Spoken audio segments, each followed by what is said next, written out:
Če sem čisto iskrena, najprej zato, ker zelo rada vozim.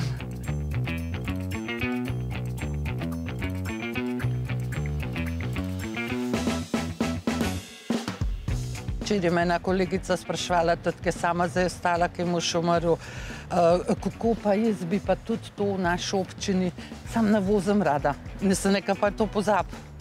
Nimaš kaj voziti, če ne voziš rada.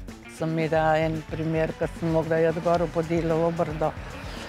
Zelo daleč, ovinkasto, dež, ko sem prišla gor po Gospoše, se je še sneg, potem sodra in vse je bilo v tistih 10 minutah, ko sem jaz mogla gospo naložiti v avto, tako da pač moraš biti na vse pripravljen.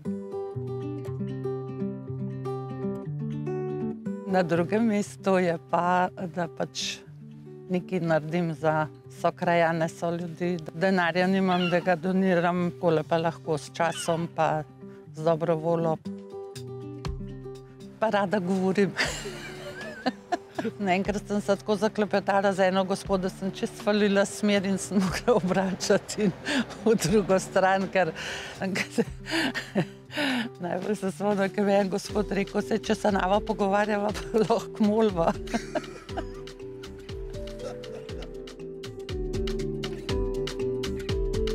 No, druga pozitivna stvar tega je, da sem zelo spoznala to Poljansko dolino. Sicer živim tukaj že 20 let, ampak po teh hribih pa po teh oddaljenih naseljih pač nisem hodila in zdaj že kar precej poznam.